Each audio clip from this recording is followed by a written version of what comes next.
এনে ধৰণৰ নিউজ চাই থাকিবলৈ চেনেলটো ছাবস্ক্ৰাইব কৰি দিব। মন কি বাত লোকপিয়ল পূবত বাঁহৰ বিপ্লৱৰ কথা ক'লে মোদীয়ে। প্ৰধানমন্ত্ৰী নৰেন্দ্ৰ মোদীয়ে আজি তেওঁৰ আকাশবাণীৰ নিয়মীয়া অনুষ্ঠান সংখ্যক মন কি বাতত লোকপিয়লৰ বিষয়ে উল্লেখ কৰে। প্ৰধানমন্ত্ৰীয়ে কয়, বৰ্তমান আমাৰ দেশত এক অতিকৈ গুৰুত্বপূৰ্ণ অভিযান। তীব্ৰগতিত চলোৱা ছুইফ্ট গাড়ী ৰখাই থোৱা ট্ৰাকত খুন্দা। মহানগৰীত পুৱাতি নিশা প্ৰাণ হেৰুৱালে গৰাকী সম্ভাৱনাপূৰ্ণ যুৱতীয়ে। আকাংক্ষা শইকীয়া। আৰক্ষীয়ে গাড়ীৰ পৰা উলিয়াই চিকিৎসাধীন। কৰোৱা চালক পলাতক। তীব্ৰবেগী গাড়ীখনৰ পিছে পিছে আহিছিল আৰক্ষীৰ বাহন। পূজা সাহা, আৰমিনা আহমেদ।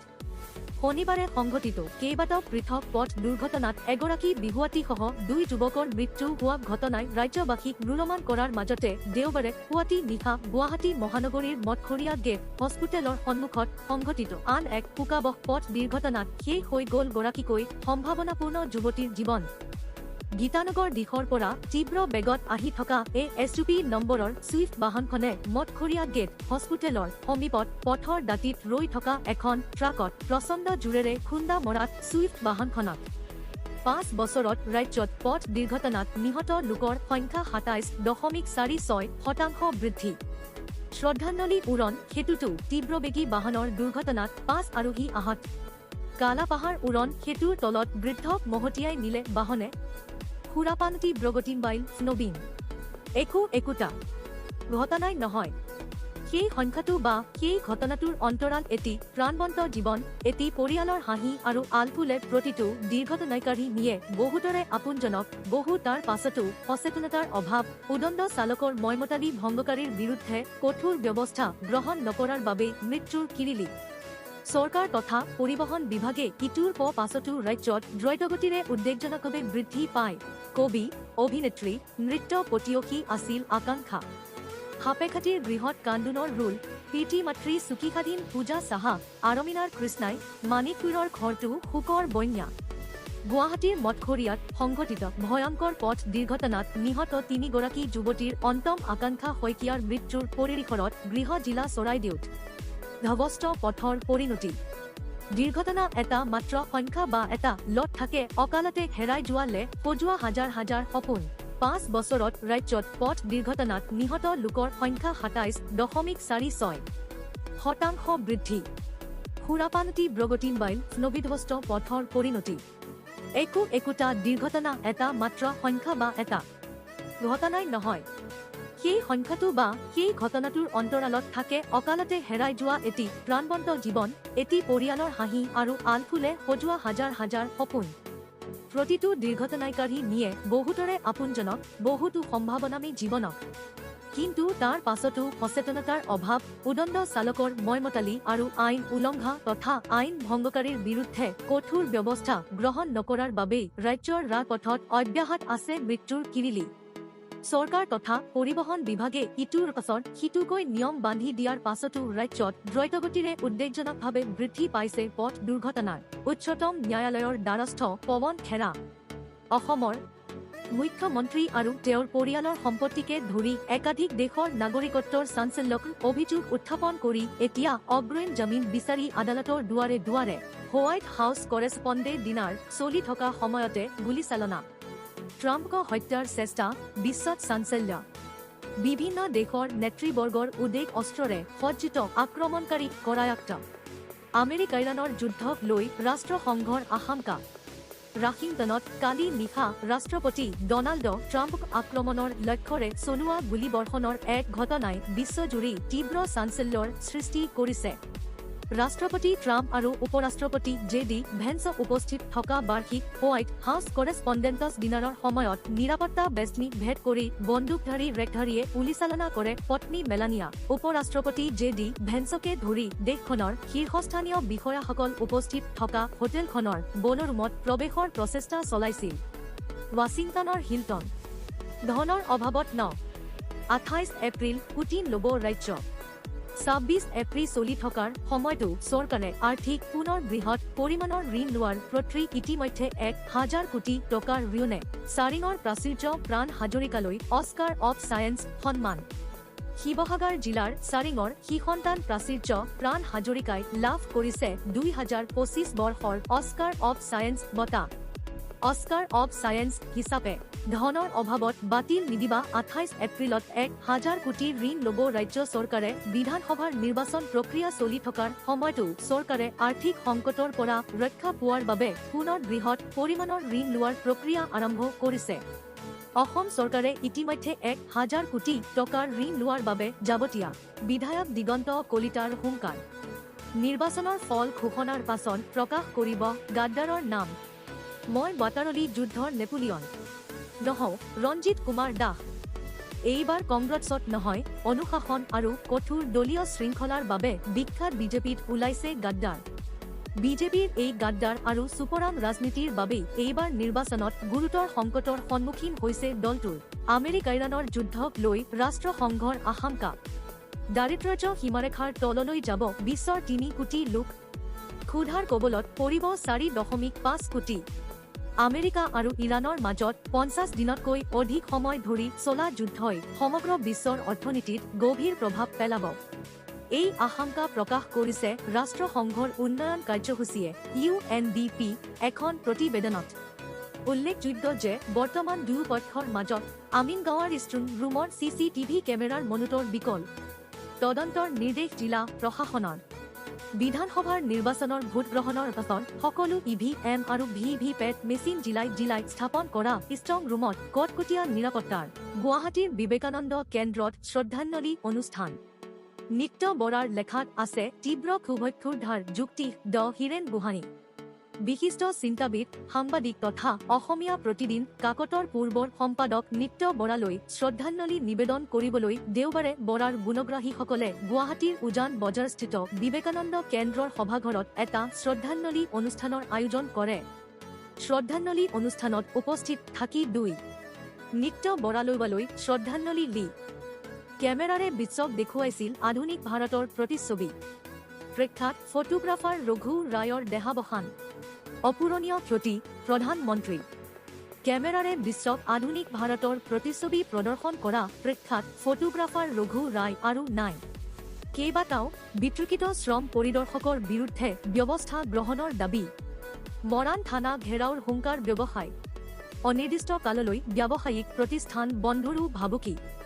সোণৰ আঙুঠি চুৰি ভয় ভাবুকিৰে ব্যৱসায় পৰা ধন সংগ্ৰহ আদি একাধিক অভিযোগত অভিযুক্ত বিতৰ্কিত শ্ৰম পৰিদৰ্শক ড মনসিন কাশ্যপৰ ওপৰত শীঘ্ৰেই ব্যৱস্থা গ্ৰহণৰ দাবীত সৰব হৈ পৰিছে মৰাণ আঞ্চলিক ব্যৱসায় সন্থা। আজি সন্থাৰ কাৰ্যালয়ত এক সংবাদমেল সম্বোধন কৰি মৰাণ আঞ্চলিক ব্যৱসায় সন্থাই ৰাজ্যলৈ উৎসৰ্গা মানবেন্দ্ৰ কুমাৰ বৰুৱাৰ সপোনৰ অভিলেখাগাৰ। 600 অসমীয়া চিনেমাৰ 2000 গীতৰ জোনাকী মুকলি। 2 যুৱকৰ অসমৰ প্ৰথমটো অসমীয়া চলচ্চিত্ৰৰ গীতৰ ডিজিটেল শ্ৰব্য অভিলেখাগাৰ আজি আনুষ্ঠানিক গুৱাহাটী মহানগৰীৰ নিউ আৰ্ট প্লেয়াৰ্ছত অনুষ্ঠিত হোৱা এক গাম্ভীৰ্যপূৰ্ণ অনুষ্ঠানত মুকলি কৰা হয়। গুৱাহাটী দূৰদৰ্শন কেন্দ্ৰৰ পৰা অনুষ্ঠান কাৰ্যবাহী বিষয়া হিচাপে 2019 চনত অৱসৰ গ্ৰহণ কৰা বিশিষ্ট চিত্ৰ সমালোচক লেখক। নিউ আৰ্ট প্লেয়াৰ্ছত প্ৰকল্পটো মুকলি কৰে কেইবাগৰাকী বিশিষ্ট ব্যক্তিয়ে। চিনেমাৰ গীত ডিজিটেল শ্ৰব্য ভিলেৰ উদ্যোগ। স্থান 55 সনতলী নিজা। কামৰূপ জিলাৰ অন্তৰ্গত সনাতল আৰক্ষীয়ে অপহৰণকাৰীৰ 2 যুৱকৰ বিনিময়ত 10 লাখ মুক্তিপণ। 5 অপহৰণকাৰীক সনতলীত গ্ৰেপ্তাৰ।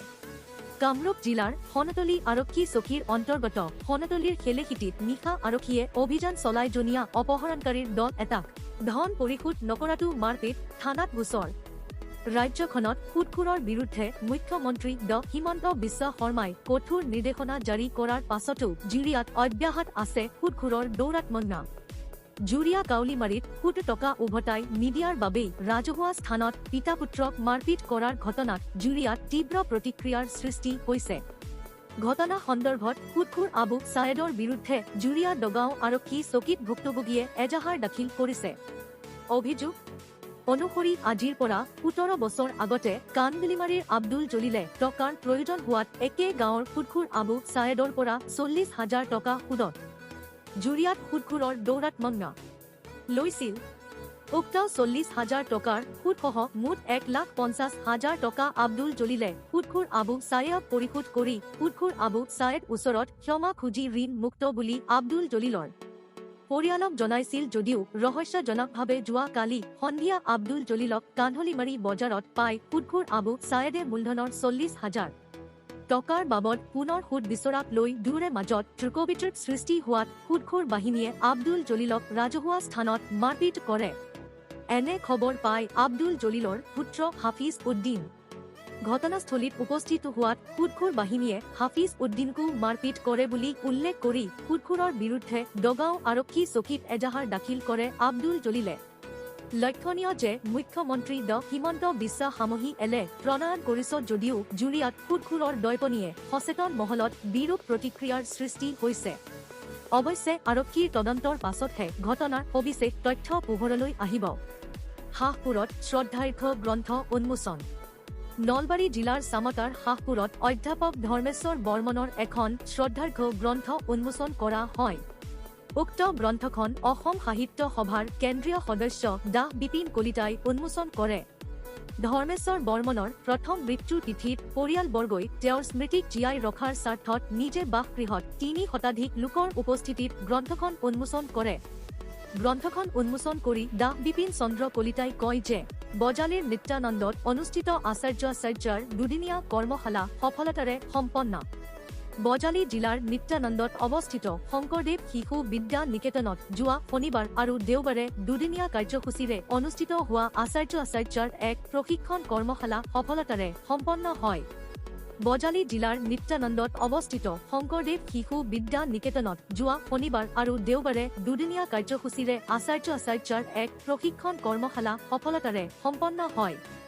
বিদ্যা ভাৰতী অখিল ভাৰতীয় শিক্ষা প্ৰতিষ্ঠানৰ সংবদ্ধ তথা শিশু শিক্ষা সমিতিৰ অসমৰ উদ্যোগত এই কৰ্মশালাখন আয়োজন কৰা হৈছিল। উল্লেখ্য যে শংকৰদেৱ শিশু নিকেতনৰ বৰপেটা বিভাগৰ অধীনত অনুষ্ঠিত এই কৰ্মশালাত অঞ্চলটোৰ প্ৰায় 50খন বিদ্যালয়ৰ মুঠ 75 গৰাকী শিক্ষক শিক্ষয়িত্ৰীয়ে সক্ৰিয়ভাৱে অংশগ্ৰহণ কৰে। এই কৰ্মশালাখন ৰাষ্ট্ৰীয় শিক্ষানীতি NEP-ৰ আধাৰত আয়োজন কৰা হৈছিল।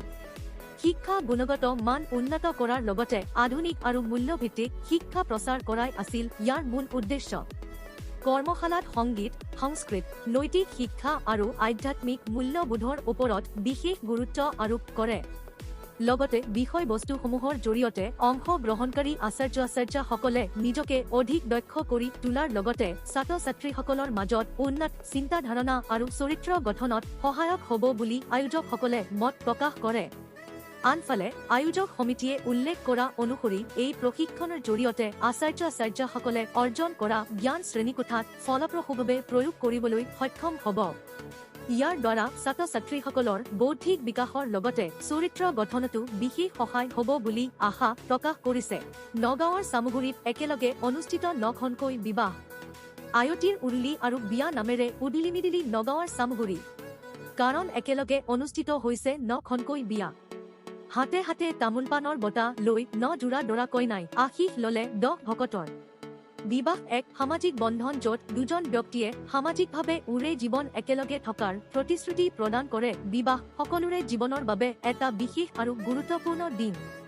আজি আমি ক'বলৈ লৈছো এনে এখন বিশেষ অৰ্ভাতলীৰ কথা য'ত পুৱাৰে পৰা সকলোৱে কৰি গৈছে নিজৰ কাম। আয়তীৰ উৰুলি আৰু বিয়া নামেৰে উদুলিমিদিলি নগাঁৱৰ চামগুৰি। কাৰণ একেলগে অনুষ্ঠিত হৈছে 9খনকৈ বিয়া। হাতে হাতে তামোল পাণৰ বঁটা লৈ 9 জোৰা দৰা কইনাই আশীষ ললে 10 ভকতৰ।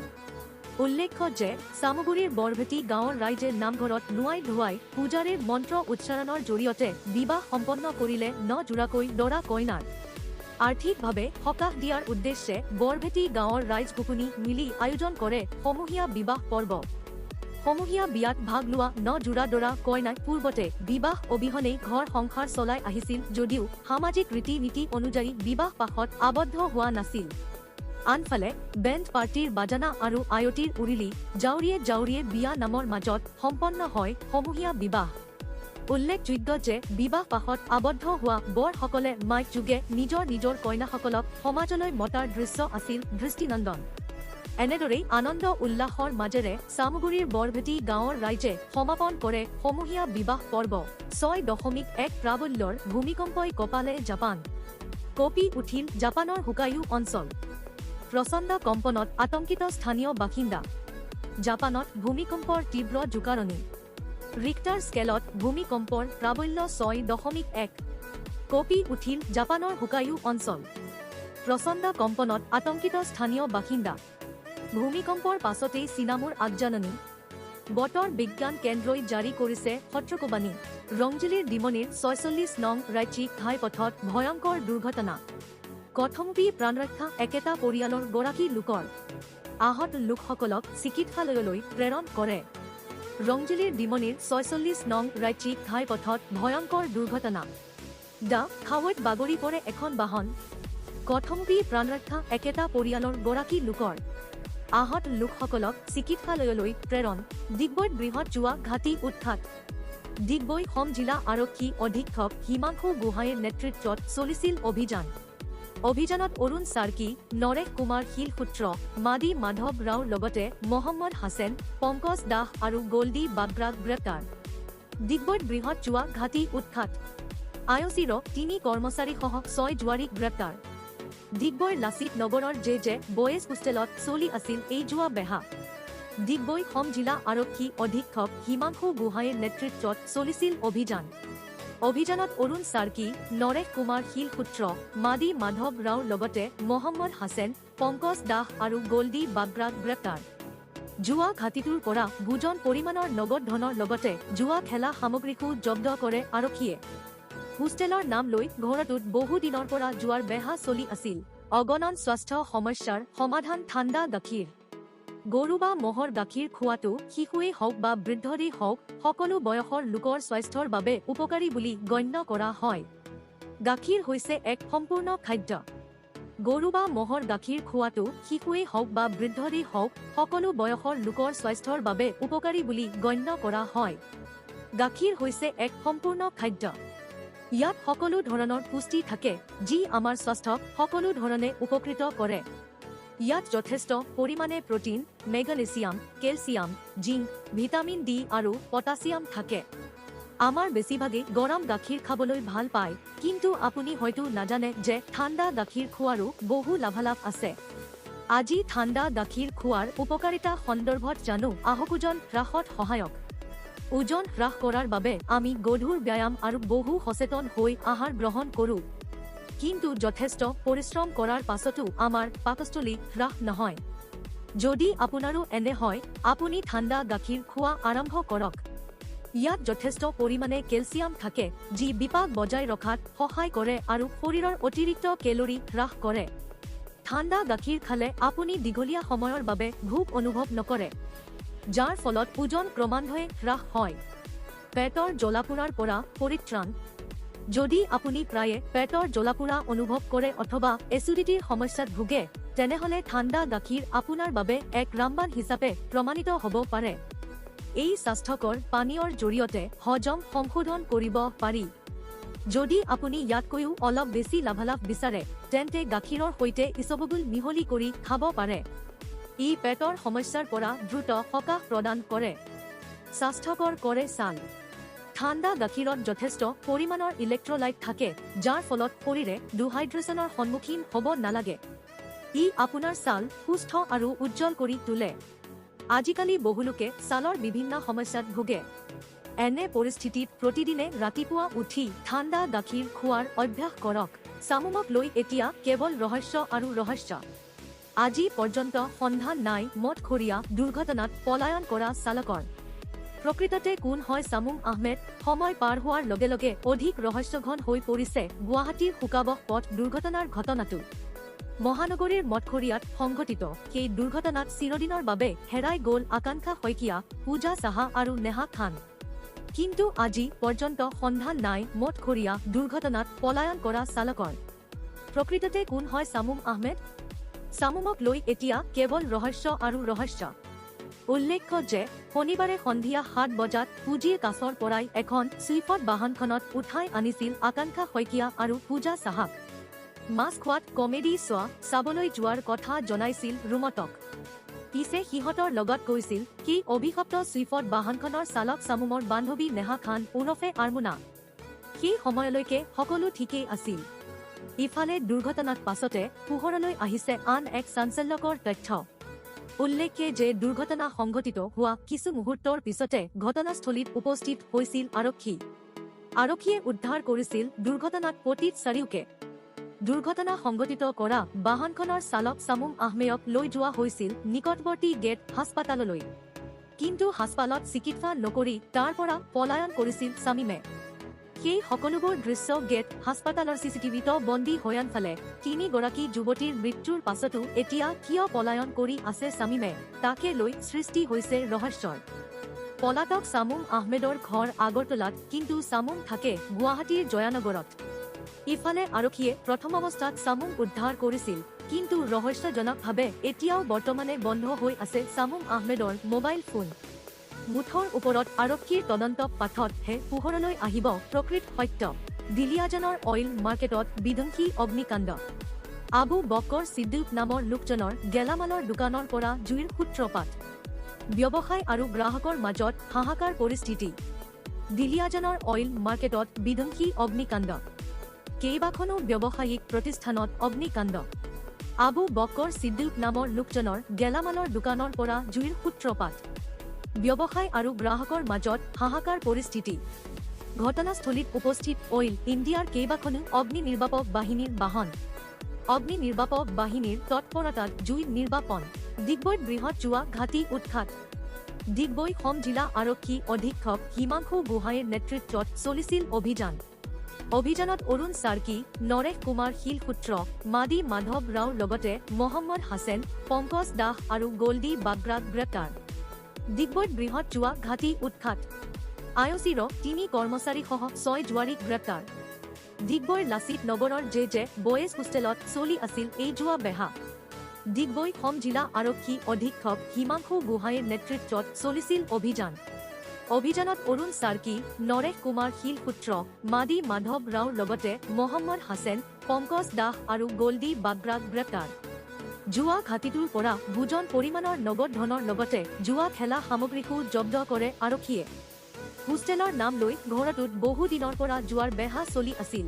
দুদিনীয়া কাৰ্যসূচীৰে ছিক্কিমলৈ প্ৰধানমন্ত্ৰী নৰেন্দ্ৰ মোদী। বিয়লি ৩ বজাত গেংটকত উপস্থিত হ'ব প্ৰধানমন্ত্ৰীগৰাকী। প্ৰধানমন্ত্ৰীয়ে কেইবাটাও প্ৰকল্প উদ্বোধন কৰিব। দুদিনীয়া কাৰ্যসূচীৰে সোমবাৰে ছিক্কিমলৈ প্ৰধানমন্ত্ৰী নৰেন্দ্ৰ মোদী। বিয়লি ৩ বজাত গেংটকত উপস্থিত হ'ব প্ৰধানমন্ত্ৰীগৰাকী। প্ৰধানমন্ত্ৰীয়ে কেইবাটাও প্ৰকল্প উদ্বোধন কৰিব। প্ৰকল্পসমূহৰ ব্যয় ৪,০০০ কোটি টকাৰো অধিক। ২৮ এপ্ৰিলত ছিকিমত প্ৰধানমন্ত্ৰীৰ কেইবাটাও কাৰ্যসূচীত অংশগ্ৰহণ কৰিব। প্ৰধানমন্ত্ৰীগৰাকীয়ে অংশ ল'ব ছিকিমৰ সংখ্যক প্ৰতিষ্ঠা দিৱসৰ কাৰ্যসূচীটো। সুৰা কেলেংকাৰীৰ গোচৰত আদালতত হাজিৰ নহয় কেজৰিৱাল। ন্যায়াধীশ স্বৰ্ণকান্ত শৰ্মালৈ পত্ৰ কেজৰিৱালৰ। ব্যক্তিগতভাৱে বা অধিবক্তাৰ জৰিয়তেও সুৰা কেলেংকাৰীৰ গোচৰত অংশ নোলোৱাৰ সিদ্ধান্ত। সুৰা কেলেংকাৰীৰ গোচৰত আদালতত হাজিৰ হ'বলৈ অস্বীকাৰ আপ নেতা অৰবিন্দ কেজৰিৱালৰ। ন্যায়াধীশ স্বৰ্ণকান্ত শৰ্মাৰ পৰা ন্যায় লাভৰ আশা চিৰমাৰ হোৱা বুলি পত্ৰ লিখে কেজৰিৱালে। ব্যক্তিগতভাৱে বা অধিবক্তাৰ জৰিয়তেও সুৰা কেলেংকাৰীৰ গোচৰত অংশ নোলোৱাৰ সিদ্ধান্ত। অৰুণাচলত সন্ধানহীন গহপুৰৰ এজন ব্যক্তি। নিৰুদ্দেশ হোৱা ব্যক্তিজন ব্ৰহ্মাজানৰ মানিক দাস বুলি চিনাক্ত কৰা হৈছে। কামৰ বাবে অৰুণাচলৰ বমডিলালৈ গৈছিল লোকজন। গহপুৰৰ ব্ৰহ্মাজানৰ এজন ব্যক্তি যোৱা ৩ মাহ ধৰি অৰুণাচল প্ৰদেশত সন্ধানহীন হৈ থকা ঘটনাই অঞ্চলটোত তীব্ৰ চাঞ্চল্যৰ সৃষ্টি কৰিছে। নিৰুদ্দেশ হোৱা ব্যক্তিজন ব্ৰহ্মাজানৰ মানিক দাস বুলি চিনাক্ত কৰা হৈছে। কামৰ বাবে অৰুণাচলৰ বমডিলালৈ গৈছিল লোকজন। মানিক দাসক কাম দিয়াৰ প্ৰতিশ্ৰুতি দি অৰুণাচল প্ৰদেশৰ বমডিলালৈ লৈ গৈছিল। কিন্তু বমডিলালৈ যোৱাৰ পাছৰে পৰা মানিক দাসৰ কোনো ধৰণৰ যোগাযোগ বা সংসূত্ৰ নোহোৱা হৈ পৰে। ইপিনে মানিক দাসৰ পৰিয়ালে সুজিত নায়কক সুধিলে কোনো ধৰণৰ সঠিক উত্তৰ দিব নোৱাৰে। বৰঞ্চ ভয় ভাবুকিহে প্ৰদান কৰে। ইতিমধ্যে থানাত এজাহাৰ দাখিল কৰিছে মানিক দাসৰ পৰিয়ালে। আৰক্ষীয়ে গোচৰটোৰ তদন্ত আৰম্ভ কৰিছে যদিও আজি পৰ্যন্ত মানিক দাসৰ কোনো সম্ভেদ উলিয়াবলৈ সক্ষম হোৱা নাই। ইপিনে পৰিয়ালৰ লোকে সন্দেহ প্ৰকাশ কৰিছে যে সুজিত নায়কে অৰুণাচলত ধনৰ বিনিময়ত মানিক দাসক বিক্ৰী কৰাৰ তৃণমূল কংগ্ৰেছক নিৰ্মূল কৰাৰ অভিযান অন্ত পৰিল মুখ্যমন্ত্ৰীসহ ৪২ জনীয়া বিজেপিৰ নেতাৰ নিৰ্বাচনী প্ৰচাৰ পশ্চিমবংগ বিধানসভা নিৰ্বাচনৰ দ্বিতীয় তথা অন্তিম পৰ্যায়ৰ বাবে প্ৰচাৰ অভিযানৰ ২৭ এপ্ৰিল ২০২৬ সোমবাৰে সন্ধিয়া সামৰণি পৰিব দ্বিতীয় পৰ্যায়ত ভোটগ্ৰহণ হ'বলগীয়া জিলা কেইখন হৈছে কলকাতা উত্তৰ কলকাতা দক্ষিণ হাওৰা নাদিয়া উত্তৰ ২৪ পৰগনা দক্ষিণ ২৪ পৰগনা হিগলি আৰু পূৰ্ব বৰ্ধমান পশ্চিমবংগত এইবাৰ চৰকাৰ পৰিৱৰ্তন হ'ব নিৰ্মূল হ'ব তৃণমূল কংগ্ৰেছ অৱসান ঘটিব মমতা বেনাৰ্জীৰ দুৰ্নীতি অনুমোদ আৰু ভ্ৰষ্টাচাৰৰ এই দাবীৰে পশ্চিমবংগত মাৰাথান নিৰ্বাচনী প্ৰচাৰ চলাইছে প্ৰধানমন্ত্ৰী নৰেন্দ্ৰ মোদীকে ধৰি ৰাষ্ট্ৰীয় বিজেপিৰ কেইবাজনো হাই প্ৰফাইল নেতাই পিছ পৰি ৰোৱা নাই অসম ৰাজ্যিক বিজেপিৰ নেতৃবৰ্গও অসম বিধানসভা নিৰ্বাচন সমাপ্ত কৰি উঠিয়েই মুখ্যমন্ত্ৰী হিমন্ত বিশ্ব শৰ্মাৰ নেতৃত্বত জনীয়া এটা দলে চুবুৰীয়া ৰাজ্যখনৰ বিভিন্ন প্ৰান্তত চলাইছে নিৰ্বাচনী প্ৰচাৰ তাৰ মাজতে ৰাজ্যখনৰ একাংশ ভোটাৰৰ মাজত টকা বিলাই ফ্লাইং স্কোৱাডৰ হাতত ধৰা পৰিছে ৰাজ্যিক বিজেপিৰ নেতা এই সন্দৰ্ভতে অসমীয়া প্ৰতিদিন ডিজিটেলৰ এক প্ৰতিবেদন পশ্চিমবংগত এইবাৰ দুটা পৰ্যায়ত অনুষ্ঠিত হৈছে বিধানসভা নিৰ্বাচন ইতিমধ্যে প্ৰথম পৰ্যায়ৰ ভোটগ্ৰহণ পৰ্ব সমাপ্ত হৈছে ২৩ এপ্ৰিল টা একেদৰে দ্বিতীয় পৰ্যায়ৰ ভোটগ্ৰহণ অনুষ্ঠিত হ'ব ২৯ এপ্ৰিল টা পশ্চিমবংগ বিধানসভা নিৰ্বাচনৰ দ্বিতীয় তথা অন্তিম পৰ্যায়ৰ বাবে প্ৰচাৰ অভিযানৰ ২৭ এপ্ৰিল ২০২৬ সোমবাৰে সন্ধিয়া সামৰণি পৰিব দ্বিতীয় পৰ্যায়ত ভোটগ্ৰহণ হ'বলগীয়া জিলা কেইখন হৈছে কলকাতা উত্তৰ কলকাতা দক্ষিণ হাওৰা নাদিয়া উত্তৰ ২৪ পৰগনা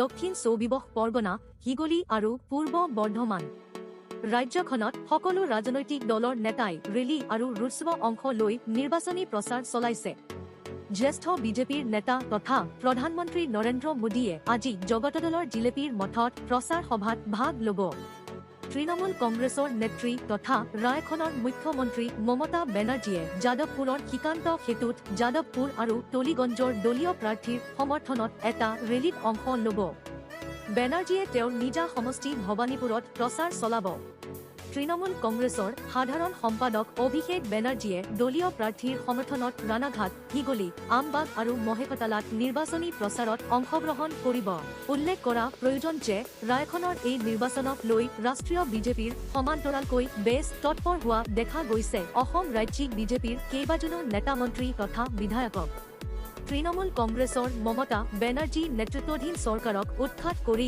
বিজেপিৰ চৰকাৰ প্ৰতিষ্ঠাৰ লক্ষ্যৰে নৰেন্দ্ৰ মোদী অমিত শ্বাহ ৰাজনাথ সিংকে ধৰি শীৰ্ষ নেতৃত্বই ৰাজ্যখনত চলাইছে ব্যাপক নিৰ্বাচনী প্ৰচাৰ একেদৰে মুখ্যমন্ত্ৰী হিমন্ত বিশ্ব শৰ্মাৰ নেতৃত্বত অসমৰ পৰা জনীয়া এটা হাই প্ৰফাইল দলে পশ্চিমবংগৰ বিভিন্ন প্ৰান্তত নিৰ্বাচনী প্ৰচাৰ চলোৱাৰ উদ্দেশ্যে বিগত কেইবাদিন ধৰি চুবুৰীয়া ৰাজ্যখনত বাহৰ পাতিছে মুখ্যমন্ত্ৰীৰ নেতৃত্বত পশ্চিমবংগলৈ যোৱা এই নেতাসকলৰ ভিতৰত মন্ত্ৰী জয়ন্ত মল্লবৰুৱা পীযুষ হাজৰিকা অশোক সিংহল বিমল বৰা ৰূপেশ গোৱালা ডা ৰণোজ পেগু ৰঞ্জিত কুমাৰ দাস পৰিমল শুক্লবৈদ্য কৃষ্ণেন্দী পাল অশোক ভট্টৰাই পুলক গোহাঁই ভাস্কৰ শৰ্মা কিশোৰ উপাধ্যায় সুভাষ দত্ত আদি অন্যতম উল্লেখযোগ্য যে অসম বিধানসভা নিৰ্বাচন অভিযান সামৰিয়েই পশ্চিমবংগ উদ্ধাৰৰ বাবে ঢাপলি মেলিছিল এইসকল হাই প্ৰফাইল নেতাই বিজেপিৰ নেতৃত্বৰ এটা দাবী এইবাৰ পশ্চিমবংগ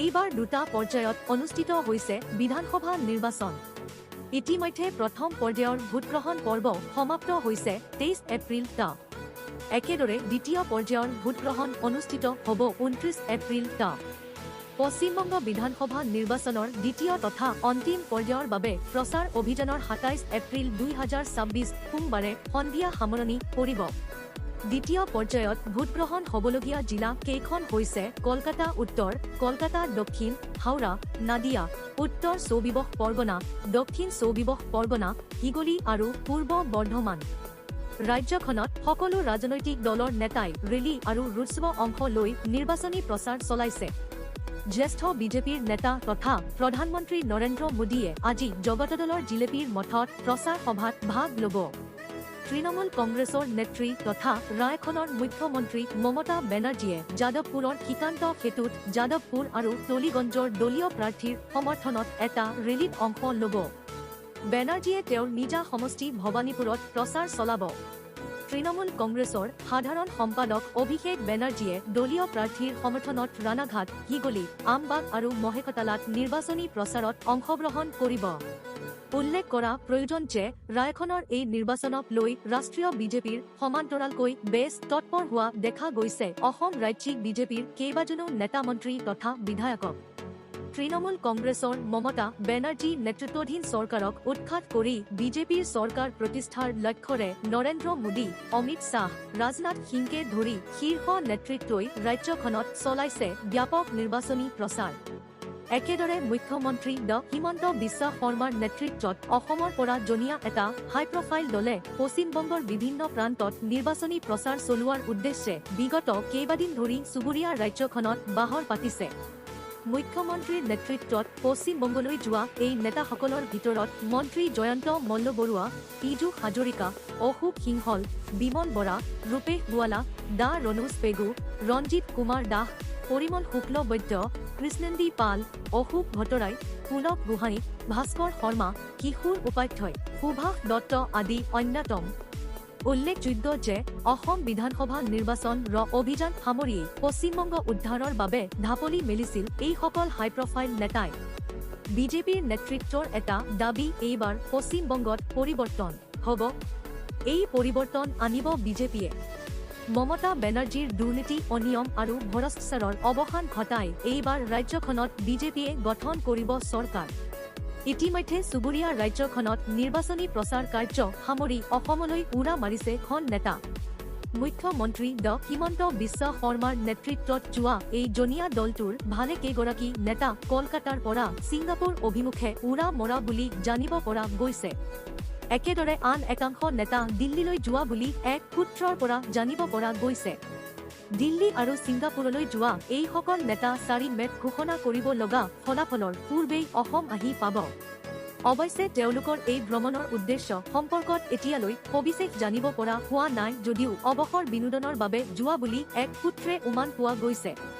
তাৰ মাজতে ৰায়খনৰ এই নিৰ্বাচনী বতৰত ভোটৰ ৰাইজৰ মাজত টকা বিলাই ধৰা পৰিছে ৰাজ্যিক বিজেপিৰ উপ সভাপতি অশোক ভট্টৰাইসহ জন্ম নেতা।